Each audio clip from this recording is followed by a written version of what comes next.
একটা কল দিতে হইব। এই দোস্তরে আমি টিয়া গজ্ঞা দিই, এখন তো বিপদে আছি।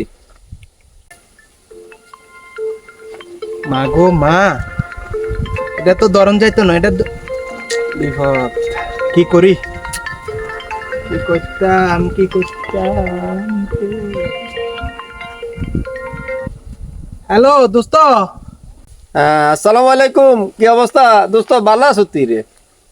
বাবুরে তোর টিয়া গজ্ঞা দিলাম, অন্য তুই আজ দিবি, কালিয়া দিবি, এ শুক্রবার দিবি, হে শুক্রবার দিবি, মানে দিবিটা কবে এটা ক?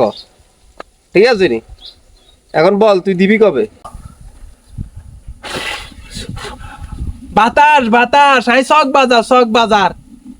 আরে বন্ধু, তুই যে কক্সবাজার, তুই আমারে বলবি তো? হ্যাঁ হ্যাঁ, কক্সবাজার, কক্সবাজার। বুঝা যায় না, বুঝা যায় না, বুঝা যায় না দোস্ত। বাবুরে আমার তো টাকাটা দরকার রে বাবুরে। আর এটা তোর তোর বাবিরে ফিডি, তোর বাবির বাপের ভাই তুই টিয়াটা আনছি, আনি তোরা হালাত দিয়ে না বন্ধু। আমি ইডিন নি করতাম, ইডিন নি করতাম না, ইডিন নি উনতাম তোকে ওইদিন। বাবুরে টিয়াটা দিয়ে দিস, যত শর্ট টাইমে আরো টিয়াটা দিয়ে দিস বাবুরে। বহুত করছো তার করে ইচ্ছা। কিরে দোস্ত, তুই না পেলে কক্সবাজার? ওই দোস্ত, আমি তোর তো কইছি শখ বাজার। তো শখ বাজার আমি তোরে বলছি বাবুরে, আমি এই টিয়াটা লইছি আমার কানের চিকিৎসা করবার লাই। তোর বাবিরে ফিডি বাড়ি, তোর বাবির বাপের ভাই তুই আনছি, তুই আমার টাকাটা দিবি নি আসলে? দোস্ত ওই মিস্টেক হয়ে গেছে, দিয়ে দিব, আগামী মাসে দিয়ে দিব ওটা। বাবুরে যত কিছু করছ বন্ধু, আজ ফিটিং বাজি করিচ্ছে, ঠিক আছে নি? জি জি দোস্ত, আচ্ছা, ঠিক ওকে আছে, ওকে বন্ধু, ভালো থাকো। ওকে, ওকে, আল্লাহ হাফিজ। আল্লাহ হাফিজ।